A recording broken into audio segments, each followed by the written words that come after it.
the table. You dig? One more time. A seat at the table. You dig? And that's how we do it. Now, hey guys, welcome back to another episode of A Seat at the Table, where we have adult discussions, usually over food, but since we're all quarantined, we in the house.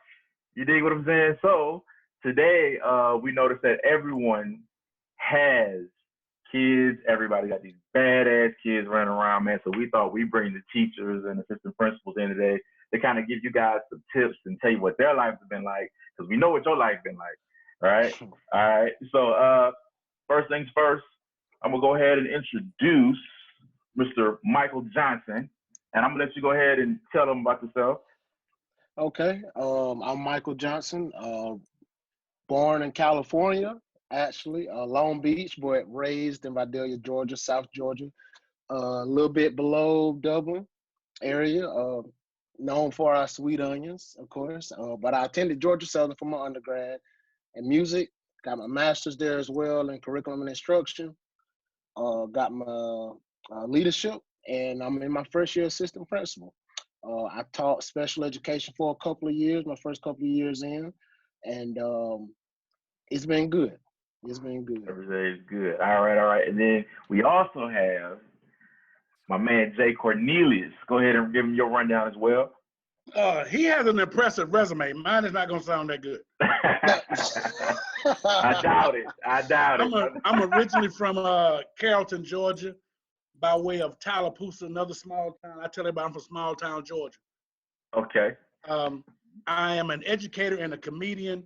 I started a company called Laugh Your Class Off, where we do comedy shows. We do a once-a-month comedy show at Uptown Comedy Club in Atlanta. We do speaking engagements. We do pep rallies. We do everything. You name it. We do a ton of great stuff. I've been teaching for about 17, 18 years. I did 15 years in special ed. Now I'm a regular ed teacher. They updated my IEP, and I was able to get out. I went to 6 undergrad colleges before I decided to graduate.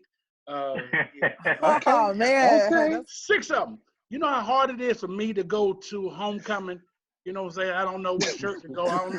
Someone has at the same time. So I might spend 10 minutes at homecoming or places I go to. So my experience in education has been just that. It's been more of that everybody can learn, and you have to, that we're all in the same boat. I work with people who went to Ivy League schools, and I'm being myself in education is a place. Our motto is everybody has been a teacher at some point in time in their life. If you taught your sister how to ride a bike, you was a teacher. Facts. Okay. All right, so go ahead, Kelsey. Yeah, and I'm Kelsey Nishay. I didn't get a chance to go ahead and introduce myself to you all, but you know me as your co-host. So speaking of that and talking about people being teachers, so during this time, people have had to be everything to their kids. The parent, as usual, their teacher, the lunch lady, the coach, the person watching them at recess. So we wanted to speak to you all today as, a parent and assistant principal to kind of get your point of view on things. So as a parent, J. Cornelius, I want to know, what's that been like for you? And then, what grades are your kids in and how is this impacting them? My kids are in 7th and 10th grade right now. And it's impacting them seriously because I realize I don't know half of the stuff that they need to know, and I'm a teacher. Oh, man. And I'm as a parent, I'm speaking as a parent now, not as a teacher. Some of these teachers are doing too much. Okay. Giving too many assignments. You don't need to give 15 assignments. That's not called rigor. That's called quantity. We need quality work. Right. My daughter had a math problem. She had 5 math problems, but they both had 12 parts apiece. Wow. You're going to give her 5 math problems, but they got 12 different parts to it. I don't know math like that. Right. I can't help my daughter. So, you know what I mean? It's kind of, as a teacher, though, the teacher and me telling the parents, now you see what we go through. Right. Especially if you got the kid who can't sit still. Yep. Is that one of yours? No, not none of mine. Mine know how to act for some odd reason. They know their daddy is psychotic. So they know how to maintain themselves academically. They better than me. They get it from their mama. They're academically sound. They get it from them. They gonna go to one school.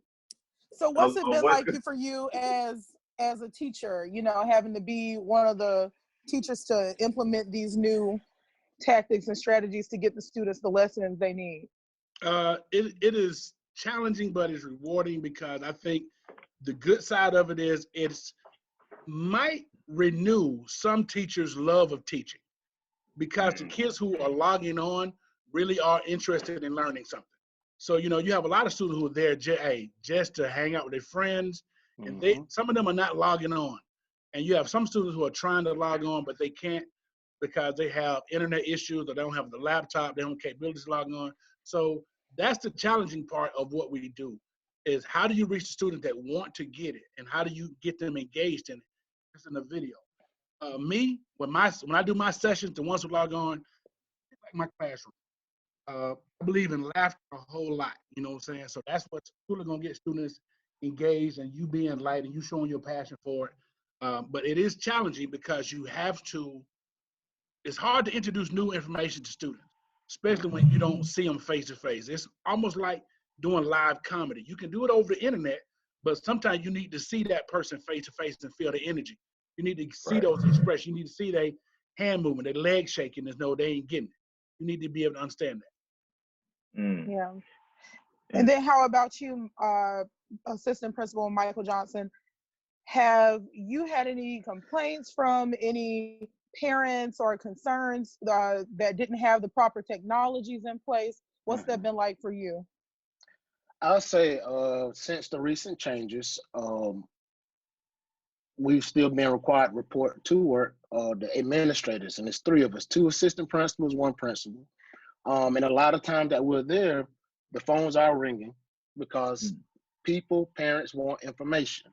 So that's been the biggest piece here, is just communicating to the community, and us being communicated from our central office as well with the superintendent. People want to know how our lunch is going to be delivered. You know, what are the pickup points? How long are we going to? How long is the quarantine is going to last? How long is school closure going to be? What are the links? What can my kids be doing right now? And of course, we started in our district with virtual. So the first 2 weeks we did all virtual learning, got the links to parents and to community members. They were able to, and some kids we didn't get any complaints back that people were having trouble accessing it. However, we were highly encouraged this week to start those packets, preparing packets, hard copy packets for those families who may not have access to that's computers great. and electronics. You know, and we do serve in a highly we have a lot of social disadvantaged kids in our district. So I'm glad we did provide that option. So for example, like this morning, we got the order on Friday. We need to get some packets out Monday. So we had a meeting this morning with our lead teachers. My school is 2nd through 5th grade. And we practice our social distancing. So we only ask for the lead teachers to come in, and they prepare mainly starting this week for 14 days, math and reading. So they came in, they got their assignments, they went to the classrooms, started off preparing 100 copies. We got some totes, put those copies in. Again, phones ringing off the hook, wanting to know, when can I come by? I mean, people were excited and calling, wanting to know when to come back by and pick up the materials. So they started about 9. By 12:30, parents were at the door waiting on them. So we had our little totes for every grade, 2nd through 5th grade, put those packets in there, had a table set up, get some hand sanitizer, wipe your hands, reach in there, get it out. And that went well today. And those totes will be out there all night in the morning, so people can just come up and grab them as well. We didn't think nobody gonna steal a tote of assignments. So and of course we got to consider, people work. Some people don't get off till 5. There are people that are still working, around here. Right. So so far so good, but the biggest thing through this process has been communication. Communication. And we have to be patient, and we have to let them know we don't have all the answers. And in between, if we don't know the answers, we find out. But overall, it's just been good serving, you know? Okay. So now, go ahead. I agree with everything he was saying, because I think it is the silver lining for me is that you get to see maybe parents and the community education can come more together, because we really see that we're really all on the same page. People who get in education really do have a love for helping the next generation get to where they are supposed to be. And you see, like he said, at his school, his district, teachers are coming in and making sure that those students who can't get access having some form of hard copy, because we truly do care. And I hopefully that'll inspire in more into the fall, and we we can have a better working relationship between the parents, the community, and educators, because we get a hard rap, and I'm thinking so now. I think parents, hey, they get a dose of what we deal with on a daily basis. Yeah. I think that's what I'm looking forward to see the changes in the fall. Like from all of this, I'm just looking forward to see, even if we have a honeymoon phase until October. Yeah. I'm looking forward to it. I know in my district, or where I teach at, the local bars are taking a hard hit because teachers don't go there after work anymore. After dealing with your kids. True. Yeah. But you got 30 plus kids in the classroom. You start texting your coworkers about 9:30. I'm like, hey, where we going after work? Where we going? Yeah. Where we going? Who got a drink special today?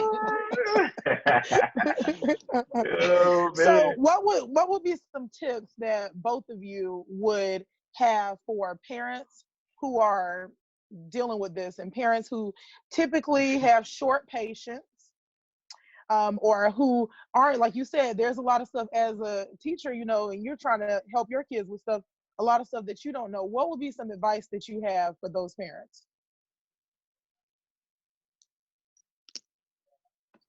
You go first, buddy. Okay. They scared of that one. Hey, here we go. Some advice to give. I thought we had a poor connection. I was just sitting here like, wait, what? You're trying to tailor this. I know how to clear a room. You don't want to be like, why they ask me a real question? Like, for starters, I would tell parents, you have to focus on your, if you know anything about Maslow hierarchy of needs, you have to focus on your physical and your safety needs stuff first. So make sure your kids are safe and secure, and then that's not a stressor for you guys. That's what I would say first. And secondly, engage them in that academic conversation. Don't just ask them, do they have work? I had a parent call me the other day, said, my son said he had no work for 2 weeks. We've been out of school for 2 weeks. And I said, he ain't do none of the assignments. So when she called back, she said, ask him why he didn't do the assignment. He said, because you had online that it was homework. You had it was online, it was schoolwork. And since he wasn't at school, he didn't think he had to do it.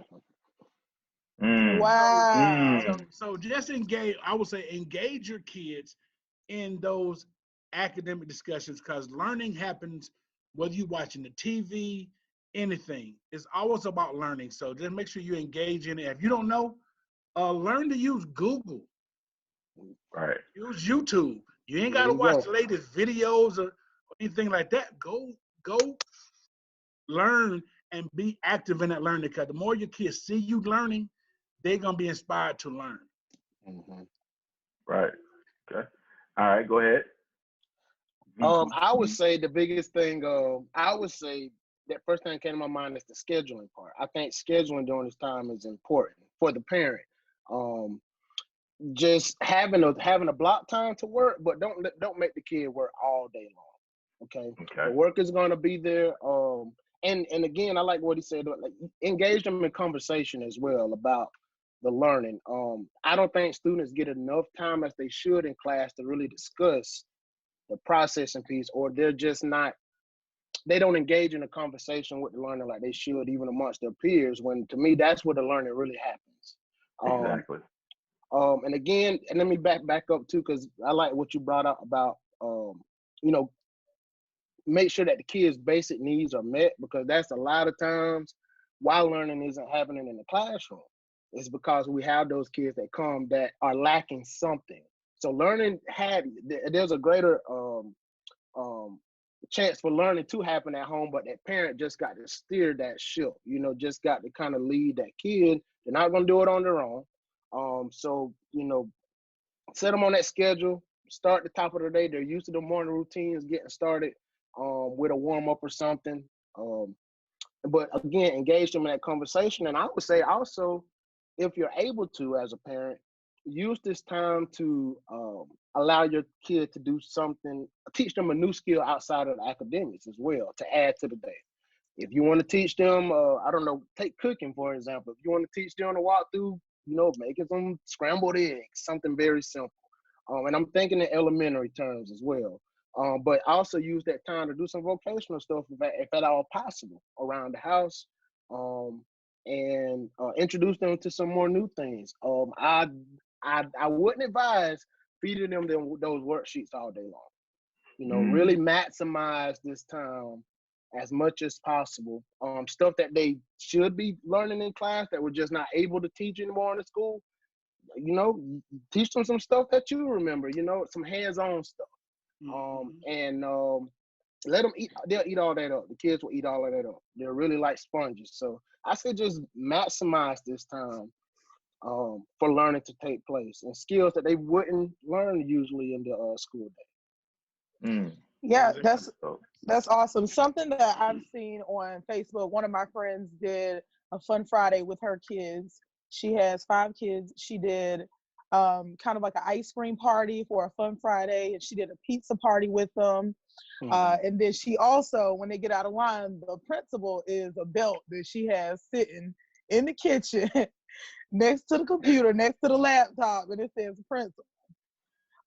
So I thought that was hilarious. Yes, corporal punishment works at home. Oh, It works. Right. Gotta do what you gotta do. I'm gonna say this right here because at my school, I am the PBIS chair.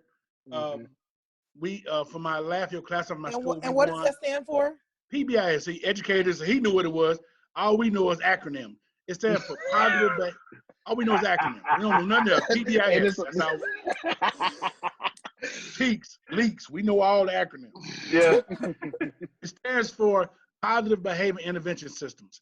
And 2019, I was the I won Film of the Year for my anti-bullying video for the PBIS Film of the Year. Anti-bullying video. Wow, that's great, man. Yeah. Very great. Beyond being funny, I love everything else. But like I was saying, what you have to do with your kids sometimes, because as a positive praise report, and he might attest to this in his district as well, officer referral has went down to a 0 for the last 2 weeks. Yes. Right. We have not had one officer referral, so that's something you got to praise report on. We have not had students walk in the hallway. Right. ASS has been empty. I don't know what we're doing right now, but we got to double this. Keep that up.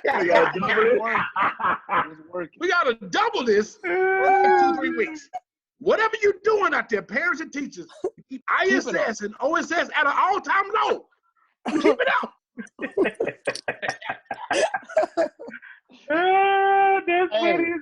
That's a breakthrough for somebody. CCRPI right now. That's it, man. That's a breakthrough. We scored this year, baby. All-time low. Wow.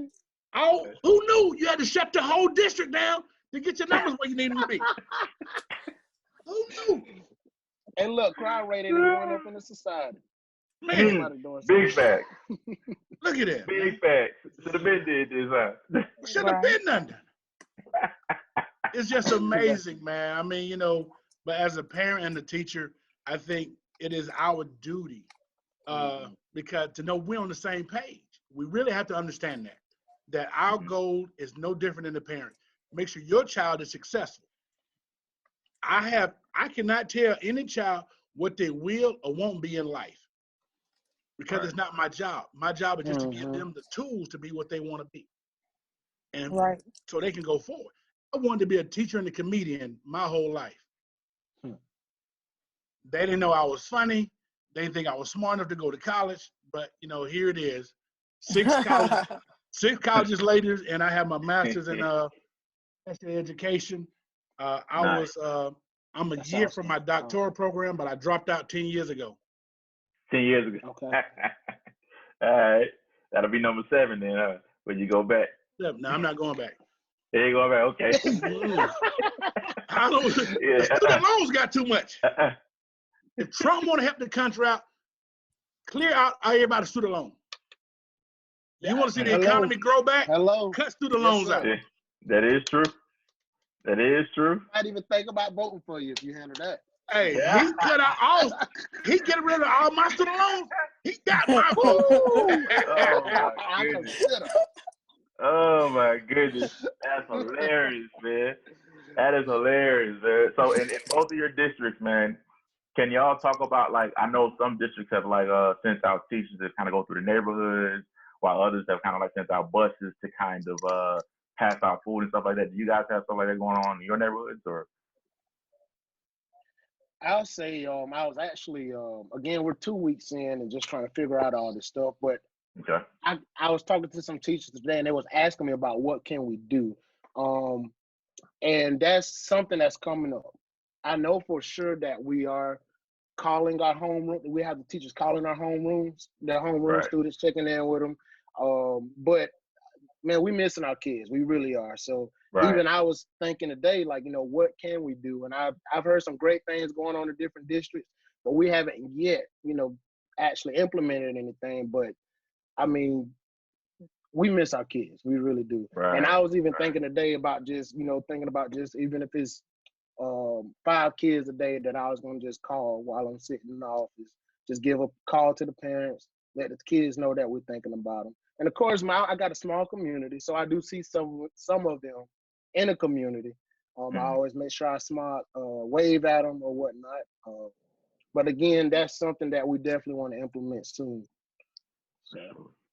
I know in my district and all of Metro Atlanta, all of the districts here in Metro Atlanta are giving, open up the schools. Like, we have 21 in my district that are open up the schools from 11 to maybe 2, parents to come in to get lunch. There are some districts around here that are actually letting the bus drivers take lunches to the bus stops.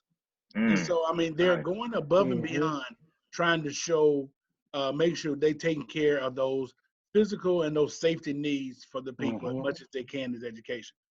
So, I mean, and it's all showing just your level of care. How much do you really care about the community? How much you want to care about your students? Because even though they might have said a GMAS doesn't count, and I'm glad about that, but I mean, but learning doesn't stop. And I don't care if you're 90 years old, you still can learn something. And I think that's what we need to really embrace at this time, that learning is not just about a test. It's about lifelong, and you're always learning something new. See, man, this is what I wanted, man. We got 2 black men that are teachers. You dig what I'm saying? They both got master's degrees. That's extremely powerful, and it shows throughout testing that how much that you guys really matter and count to these kids. They don't get to see them probably at home, but they see guys like you, you know, when they go to school for 8 hours or whatever, however long it is now. I don't know. It's been a while. But, man, I just want to say thank y'all for what y'all do, because it's amazing and it's definitely needed. You know what I mean? Now, if there's anything that you guys could improve as far as the situation right now, like a better way to kind of communicate with the kids, what would that be? Is there anything, Jed? Is there anything? Nothing, huh? The only thing I can think of for me is that we should start making, as a country, the internet accessible to everybody.